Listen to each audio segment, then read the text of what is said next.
Thank you, Samantha. Thank you, Indivisible Manheim Township. And thank you all for being here. Defenders of truth, for sure. I think today's a great metaphor. This rain today is a great metaphor for the constant raining of attacks on science by this administration. But it's also a metaphor that you're standing here defiant of that. Today we gather not simply to protest budget line items, but to stand against stand up for the very idea of progress, the conviction that science, research, and innovation are the engines that drive our nation forward. We are here to protest actions taken by this administration to broadly slash funding, staff, and facilities, gutting your multi-decadal investments in the U.S. science and technology enterprise.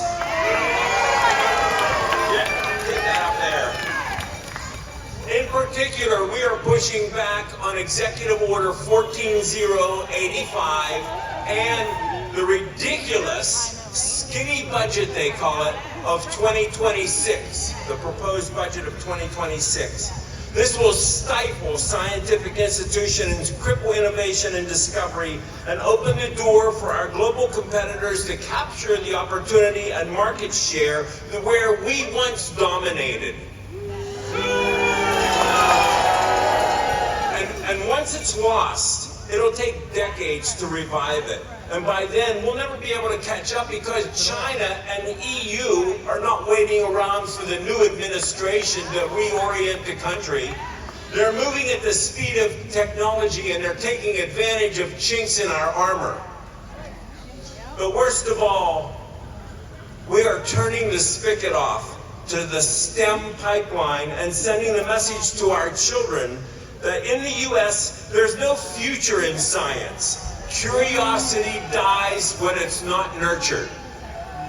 Listen closely to a few of these cuts. At NASA, there's a space telescope called the Nancy Grace Roman Space Telescope. It's been developed for the last decade, and funding has been cut on the launching of that space telescope. You have 10 years of dedicated scientists working on this telescope, and it's not going to be launched. It's going to sit there in some room at NASA. They're rolling back on Earth-observing satellites, on planetary exploration, and they're squelching the explorer in all of us. Who doesn't like NASA? Everybody likes NASA. Everyone wants to see science. How much do you think you spend for weather data each year? Every taxpayer spends about $3 to $4 per year on all the weather data that you get. I had someone ask me one time, what do we need the National Weather Service for whenever we have Weather Channel? I'm sorry, but guess where the Weather Channel gets their data?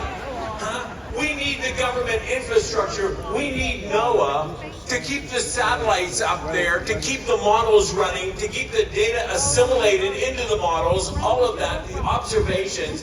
But no, they want an 18% reduction, $450 million cuts to NOAA. I have friends out in Boulder, Colorado that have been working on the next generation radar that will help warnings, watches and warnings. It'll look at a pre-storm environment better than it's ever been, and will give a few minutes more to people who need to evacuate whenever tornadoes are on their way. A few minutes may not sound like much, but a few minutes is a matter of life and death if you can get into a place where you can be away from a tornado or a hurricane or some other severe weather event. FEMA's BRIC program. They're taking a 25% reduction in the building resilience, infrastructure, and communities. It's called FEMA BRIC, okay? And they're weakening our towns, our cities, our rural areas, and we're making ourselves more susceptible to floods and wildfires and all of that, okay? Who doesn't want their community to be resilient to stuff like that? I mean, come on. NSF. It saddens me. Okay, NSF has already taken a 10% hit, and they're looking at a 30% cut in the 2026 budget. All right?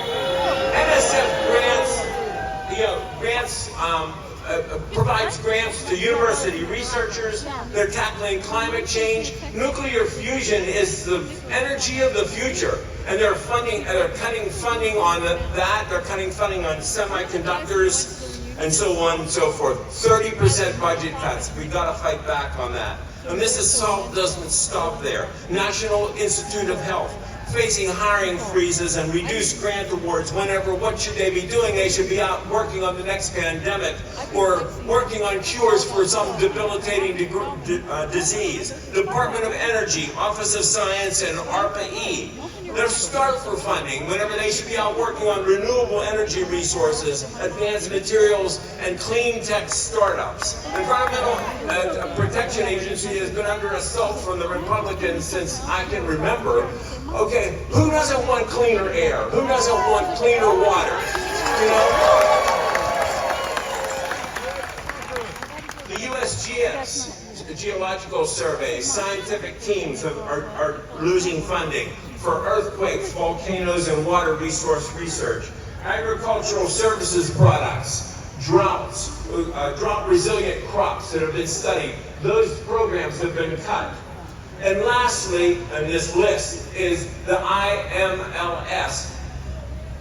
Recently, the staff of IMLS, this is museums and libraries, okay? Now, who in their right mind doesn't want to support museums and libraries? I mean, you really have to be idiotic. As Sam said, these cuts are not mere numbers on a spreadsheet. These agencies and institutions are there to save lives, predict storms, prevent disease outbreaks, and for communities to be made more resilient. And make no mistake, by defunding these programs, by starving the agencies charged with protecting our health, our environment, our security, this administration is choosing short-term accounting tricks over long-term national strength. Literally, the future of this nation is being compromised. What do they want to do? They want to break it and fix it. That's their philosophy. Break it and fix it. It's like a hostile takeover corporate mentality. It's like cutting the arms and legs off of the human body and then putting it back helter-skelter and think you're going to have the same result. What are you going to have? You're going to have a Frankenstein. Okay, it's going to take a long time to revive these programs. It may work in some instances for industry. Break it and fix it may be a way to go if you're doing a corporate takeover. But it is not a successful model, I say, for the government. We, the people, this is our investment in science and technology, and we have to protect it. But we are here because we refuse to let that choice stand unchallenged. That's right. We refuse to let our laboratories gather dust, our telescopes shatter the light of the universe, our radars fall silent, and the scientists who are pushing the frontiers of their discipline leave this country for science-friendly countries. We're already seeing the brain drain. We claim the power to protect the communities we represent. We demand that our elected officials stand with us. Maintaining the scientific preeminence of the United States is a national security issue, a humanitarian issue, an economic issue, a public safety issue, and an issue for the future of our children. I say to you, senators and representatives, you are elected to serve the public. You are elected to wield the power of the purse in defense of American lives and leadership. The people you represent are crying out for resilience, for growth, for safety. We don't just listen, act. Reject Executive Order 14085 and the fiscal year 2026 skinny budget.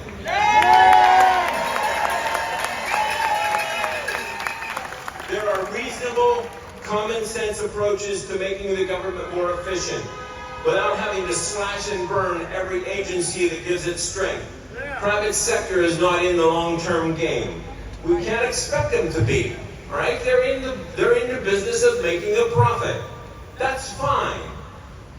That's why it's imperative that our government provides the resources needed to take on the big jobs.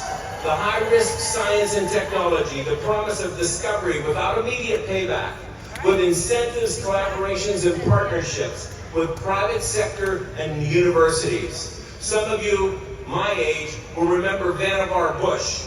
Vannevar Bush, since then, it has been a compact between government, private sector, and academia that led the dominance of the U.S. science and technology in this country. And every person here today, raise your voices!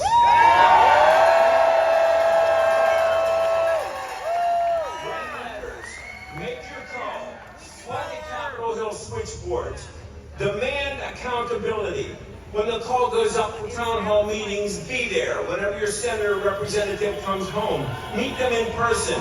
Greet them with signs, your speeches, your unyielding conviction that science is not a luxury. It's the lifeline for the truth. We are the guardians of tomorrow. We cannot be silent on this issue. We cannot be ignored. We will not rest until the dollars needed to keep America safe, prosperous, and preeminent in science and technology are restored. Let's move forward together for truth, for progress, for the resilience of the future that we all deserve. Thanks.